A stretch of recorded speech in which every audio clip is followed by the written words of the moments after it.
Ciao a tutti ragazzi, benvenuti sul mio canale Collecting Wheels. Io sono Giampaolo, un modellista e un collezionista di modellini in scala 1,43 e 1,18. In questo canale appunto parleremo di modellismo statico di auto, quindi porterò tutte le scale dalla 1,64 alla 1,8 ove possibile, dei modellini che ho in collezione, di quelli che andrò a costruire e di quelli che ho già costruito.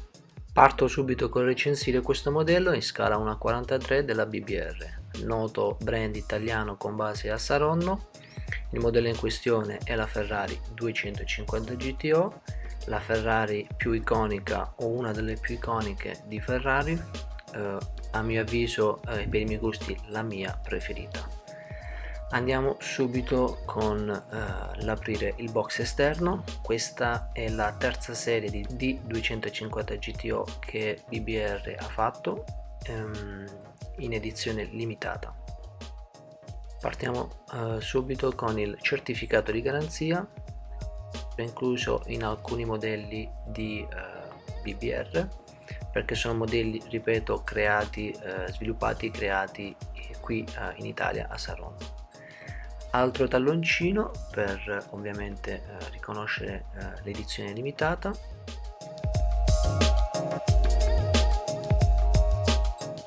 Andiamo subito alla ciccia, quindi a togliere il modello dalla sua protezione. Ed ecco qui, allora, prime impressioni molto buone. È il mio primo modello BBR che ho in collezione in questa scala piccolina. Abbiamo ovviamente il display case ben rifinito, abbiamo una base in similperla marrone, la solita classica targhetta di BBR in metallo, e adesso uno zoom per andare a vedere più nel dettaglio la costruzione.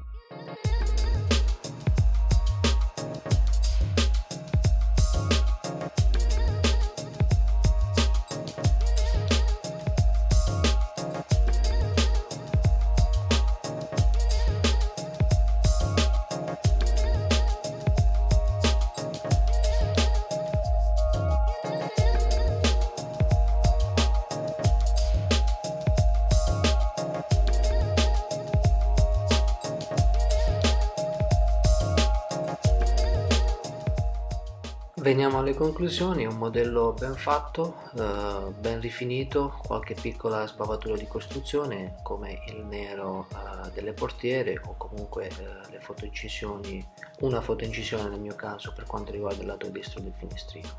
Un modello sold out e aveva un prezzo di listino di circa 240 euro.